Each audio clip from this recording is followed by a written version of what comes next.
Imagina ser acusado, no por quebrar mandamientos, sino por amar demasiado a Dios. Algunos cristianos vivieron exactamente eso.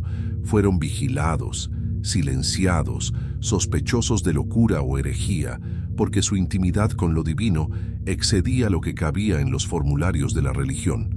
No es leyenda, no es fantasía esotérica, es historia concreta, registrada en libros, procesos y cartas que la misma Iglesia conservó. A lo largo de los años estudiando espiritualidad cristiana, psicología de la religión y mística, de Teresa de Ávila a Juan de la Cruz, de Meister Eckhart a Hildegarda de Bingen, algo siempre me inquietó. ¿Por qué aquellos que llegaron más hondo en Dios casi siempre se convirtieron en una amenaza para los suyos? Y es exactamente eso lo que voy a mostrarte en este video. Los secretos ocultos de los santos y místicos que atravesaron las reglas sin abandonar la fe. Pero antes de romantizar, necesito contarte el riesgo. El riesgo de confundir misticismo con fuga de la realidad. El riesgo de llamar cualquier desequilibrio psíquico una experiencia espiritual. El riesgo opuesto. Reducir toda experiencia profunda a fanatismo o trastorno mental. Tal vez tú ya hayas sentido algo así. Una etapa en la que la oración parecía más viva, más intensa, pero te dio miedo enloquecer. O lo contrario, cumples todo correctamente, ritos, reglas, obligaciones, pero por dentro vives un silencio seco, una especie de vacío que nadie en la comunidad consigue nombrar. ¿Es fe o es solo hábito? ¿Es crisis espiritual o es solo cansancio? Es aquí donde entran los místicos. Ellos no traen un manual, traen preguntas peligrosas. Por ejemplo, ¿y si la verdadera fe no fuera una lista de respuestas, sino una forma de atravesar las noches oscuras del alma sin perderse, ni en delirios ni en cinismo? Hasta el final de este video, quiero entregarte una recompensa muy específica, un mapa. Un mapa hecho con las historias de Teresa, Juan de la Cruz, Eckhart, Hildegarda y otros, para que mires tus propias crisis, vacíos, intuiciones y deseos de Dios, y preguntes con más lucidez, ¿esto es solo cansancio? ¿Es solo enfermedad?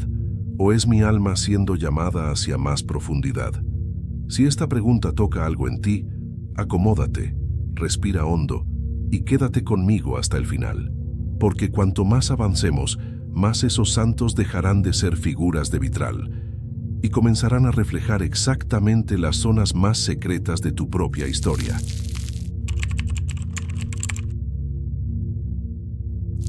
Vamos directo al punto. El misticismo cristiano no es magia, no es adivinación, ni experiencias extravagantes fuera de la realidad. Misticismo, en la tradición cristiana, significa experiencia directa de Dios, una relación tan íntima con lo sagrado que a veces parece peligrosa, porque no cabe en fórmulas prefabricadas. La palabra viene del griego miein, que significa cerrar los ojos. Cerrar los ojos no para huir del mundo, sino para ver lo que está detrás de lo que vemos todos los días. Desde los primeros siglos de la Iglesia, los místicos afirmaban algo audaz, que no basta saber sobre Dios, es necesario saborear a Dios. Y eso siempre incomodó a mucha gente. En el siglo VI, Pseudo Dionisio Areopagita, autor de la obra Teología Mística, escribió que Dios no puede ser capturado por conceptos ni explicado con palabras. Él enseñaba la vía negativa, un camino del silencio donde decir menos revela más. Afirmaba, para encontrar a Dios, abandona incluso la idea de Dios. Más tarde, Gregorio de Nisa afirmó que el camino espiritual es infinito, una búsqueda sin llegada, donde el alma crece precisamente al entrar en la oscuridad que no puede comprender. Y es allí donde el misticismo asusta, porque no cabe en la lógica del control religioso ni en la lógica fría del racionalismo. Exige confianza, entrega, vulnerabilidad, y eso amenaza sistemas que prefieren la previsibilidad. Tal vez tú ya hayas experimentado algo así, un momento en el que sientes algo más grande que tú, en una oración, en un duelo, en un encuentro, en una música, en un paisaje, y por unos segundos tienes la certeza absoluta de que algo sagrado tocó tu alma. Pero luego callas, con miedo de que te llamen frágil, fanático o loco. La verdad es que la línea entre experiencia mística y desequilibrio psicológico es delicada, y por eso necesitamos estudiarla con seriedad y humildad, no con etiquetas rápidas. Y eso nos lleva a una pregunta crucial, que los místicos lanzan como una flecha al corazón. ¿Qué es más peligroso? ¿Una fe sin experiencia o una experiencia sin discernimiento? ¿Quién tiene miedo del silencio? ¿Quién tiene miedo de la profundidad? En el próximo capítulo vamos a entrar en el castillo interior de Santa Teresa de Ávila, una mujer que se atrevió a cruzar el límite entre religión y amor radical, y casi lo perdió todo por eso. Si esto ya está despertando algo en ti, aprovecha, suscríbete al canal, deja tu me gusta y continúa conmigo. La jornada apenas está comenzando.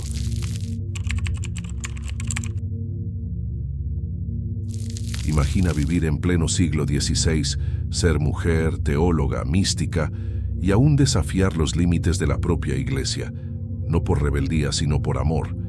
Esa fue Santa Teresa de Ávila. Teresa nació en una España dominada por dogmas y por la Inquisición, pero mientras muchos repetían fórmulas, ella se sumergió en una jornada interior tan profunda que escandalizó incluso a sus confesores. Escribió lo que quizás sea la metáfora más poderosa del alma cristiana, el castillo interior.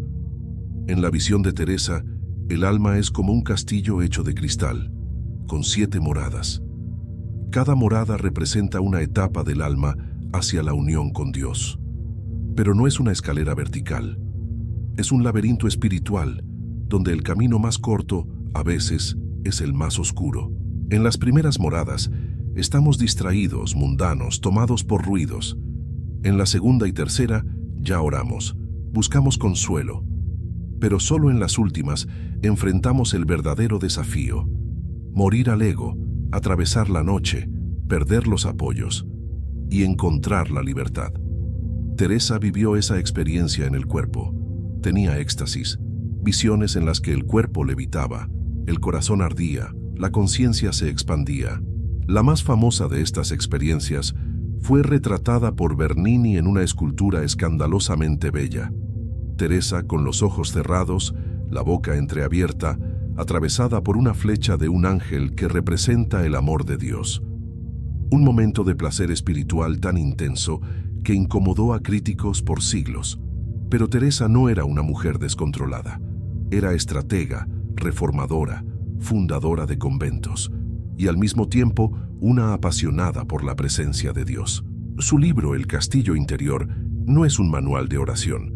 Es un mapa de la psique que anticipa, sin saberlo, lo que la psicología llamaría siglos después de autoconocimiento profundo. Y quizá tú te reconozcas. ¿Cuántas veces intentaste rezar bien, hacer todo como te enseñaron, pero algo dentro de ti decía: todavía no entré en la sala correcta? Tal vez estés viviendo en la tercera morada, donde todo parece equilibrado, pero nada está vivo. Quizá tu alma esté golpeando la puerta de la quinta morada, pidiendo silencio, abandono, confianza. Y Teresa te pregunta: ¿estás habitando tu castillo o solo acampando en la terraza? En el próximo capítulo vamos a encontrar a alguien que caminó lado a lado con Teresa y que descubrió que antes de encontrar a Dios es necesario atravesar una noche sin mapa. Es hora de conocer a San Juan de la Cruz y la noche oscura del alma. Pero antes, si esta jornada está despertando imágenes dentro de ti, comenta aquí: ¿en qué morada crees que estás habitando hoy?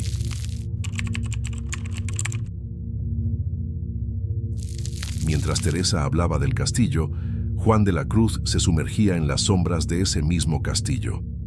Fue encarcelado por sus propios hermanos de la Orden Carmelita, encerrado en una celda oscura, diminuta, sin misa, sin libros, sin voz. Encontró algo que nadie esperaba: a Dios, en el silencio absoluto. Allí nació su obra más conocida, La Noche Oscura del Alma. Pero atención, esa noche no es una metáfora para cualquier tristeza. No es solo melancolía ni depresión común. Es una travesía espiritual donde todas las luces se apagan y todo lo que antes parecía sagrado los rituales, las palabras, incluso las imágenes de Dios, deja de funcionar. Juan habla de 2 noches, la noche de los sentidos, donde los placeres espirituales desaparecen. Oras y no sientes nada, cantas y todo parece vacío. Aquello que te alimentaba espiritualmente se vuelve piedra. Y después viene la noche del espíritu. Es más profunda. No es solo que no sientas, es que comienzas a dudar si Dios está escuchando. O peor, si tú mismo todavía sabes quién eres. Esa noche, según Juan, no es castigo, es purificación. Es como si Dios estuviera limpiando todo aquello que parecía fe, pero era solo apego. Dios desmonta el alma para reconstruirla de otro modo. Tal vez tú hayas vivido algo parecido. Una etapa en la que todo pierde sabor. Sigues intentando, en la oración, en los estudios, en el trabajo, pero sientes que el mundo quedó opaco. Las personas dicen, es solo una fase, ya pasará. Pero por dentro, algo grita, me estoy perdiendo. Y Juan diría, quizá te estás perdiendo, exactamente para encontrarte. Él escribe con poesía, con dolor y belleza. Para llegar a saborearlo todo, no quieras tener gusto en cosa alguna.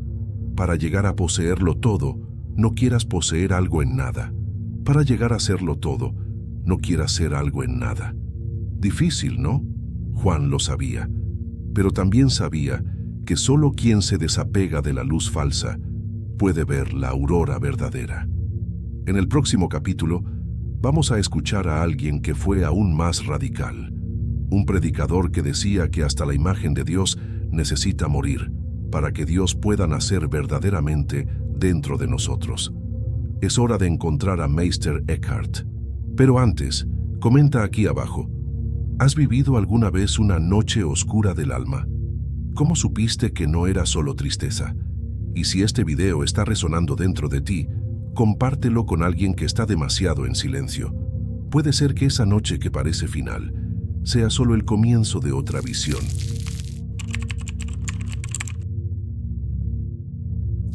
Ahora vamos a dar un paso más allá. Si Juan de la Cruz nos llevó hacia adentro de la noche, Meister Eckhart nos lleva fuera de todas las imágenes. Dominico del siglo XIV, Eckhart fue uno de los predicadores más audaces de la historia de la Iglesia. Predicaba en alemán para el pueblo. Usaba metáforas inusuales y afirmaba algo que sonaba blasfemo para muchos. Le pido a Dios que me libre de Dios. ¿Cómo así? Eckhart no estaba negando lo sagrado, estaba denunciando las proyecciones. El Dios que castigamos, que controlamos, que encajamos en teologías rígidas, generalmente no es Deus. Es solo una sombra ampliada de nuestro propio ego. Un padre exigente, un juez severo, un jefe cósmico. Para él, la verdadera experiencia espiritual solo ocurre cuando esa imagen muere, y es en ese punto donde muchos desisten, porque dejar morir al Dios en el que siempre creíste puede parecer traición. Pero para Eckhart, eso es gestación. Decía que dentro de cada alma existe una chispa, el Seelenfünklein, un punto de luz donde Dios nace continuamente. Pero para que ese nacimiento suceda, es necesario vaciar el ego, la voluntad propia, incluso los buenos sentimientos que camuflan nuestra necesidad de control. Eckhart escribe, el ojo con el que veo a Dios es el mismo con el que Dios me ve. No es solo una frase poética, es un llamado a una conciencia radical de unidad. Tal vez tú ya hayas sentido algo parecido, una etapa en que la imagen de Dios que te sostenía empieza a no tener sentido. Intentas seguir creyendo como antes, pero todo parece quebrado. Duele, asusta, pero al mismo tiempo, una voz suave en lo más hondo susurra, quizá ahora sea el verdadero comienzo. Eckhart fue investigado por herejía. Algunas de sus proposiciones fueron condenadas, pero siglos después es estudiado como uno de los mayores místicos de la cristiandad y citado por teólogos, filósofos, psicólogos, artistas y meditadores. Él nos deja una pregunta inquietante. ¿Tienes fe en Dios o fe en tu idea de Dios? En el próximo capítulo veremos que no todo misticismo es silencio. Algunos santos escuchaban música donde otros solo veían silencio. Visiones, intuiciones, arte y sabiduría surgían a través del cuerpo. Ahora vamos a encontrar a Hildegarda de Bingen y descubrir que lo invisible también canta.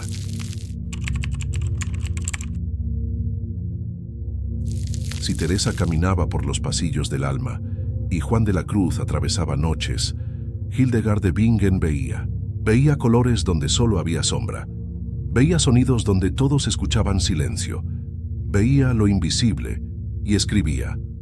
Monja benedictina del siglo XII, Hildegard fue mucho más allá del claustro. Compositora, teóloga, médica, profetisa, poeta. Decía que recibía sus visiones desde la infancia, pero solo comenzó a registrarlas después de escuchar un llamado divino insistente, acompañado de dolor físico y enfermedades misteriosas. Su obra principal, Scivias, Conoce los caminos, es un verdadero atlas místico, repleto de imágenes cósmicas, mandalas espirituales, círculos de luz y figuras simbólicas que, aún hoy, generan fascinación. Pero lo que más impresiona en Hildegard es su visión integrada. Cuerpo, mente, alma, naturaleza, música y espíritu eran un solo organismo. Ella no huía de la carne, la santificaba. Para Hildegard, el cuerpo era un instrumento que vibra cuando Dios sopla, y si el cuerpo enferma, es porque el alma está desafinada. Por eso componía melodías, muchas de ellas siguen siendo cantadas hoy, y decía que a través de la música el alma se alinea con el Creador. Ella creía que toda la creación es una sinfonía, y que cada persona lleva dentro de sí una nota esencial. Tal vez tú ya hayas sentido eso, un momento en que el cuerpo sabe algo antes que la mente, un escalofrío, un dolor que no tiene explicación médica, una emoción que vibra cuando escuchas una canción, como si alguien sin saberlo estuviera cantando tu alma. Hildegard nos enseña que lo invisible también tiene sonido y que el camino espiritual no necesita amputar el cuerpo, necesita escucharlo. Ella nos pregunta, ¿escuchas la canción que tu alma quiere cantar o solo el ruido del mundo allá afuera?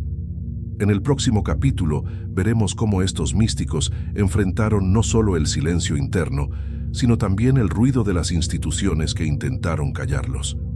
Y vas a descubrir que muchas veces la santidad comienza donde termina la obediencia ciega.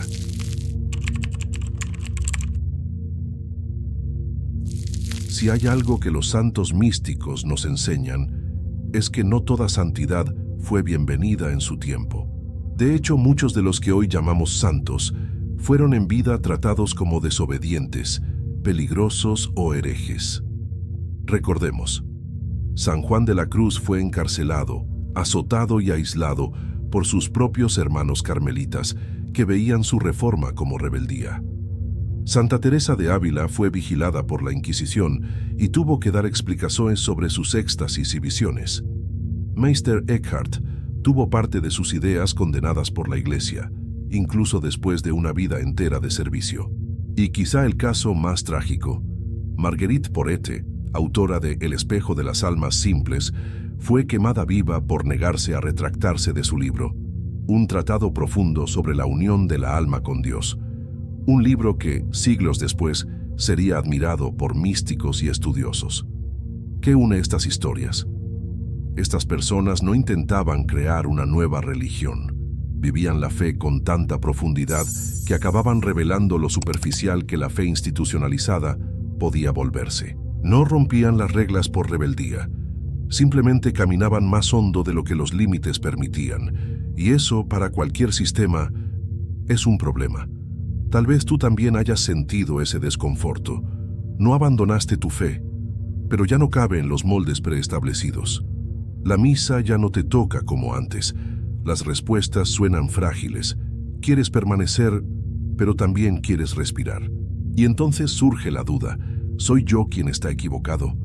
¿O simplemente estoy siendo llamado a ir más allá? Los místicos nos muestran que sí, existe un más allá, pero que no está contra la fe. Está dentro de ella, como una llama que arde sin consumir.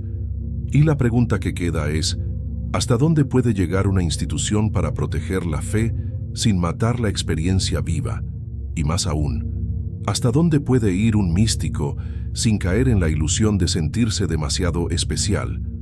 En el último capítulo vamos a detenernos, mirar todo lo que atravesamos y dejar que las preguntas resuenen dentro de ti.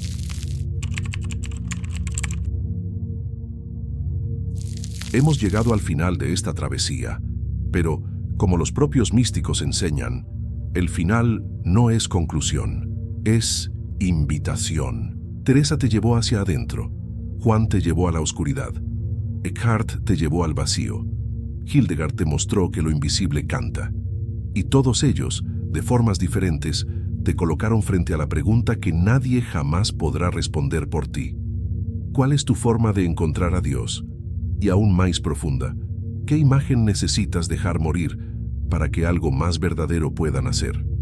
No vas a salir de este video con un manual.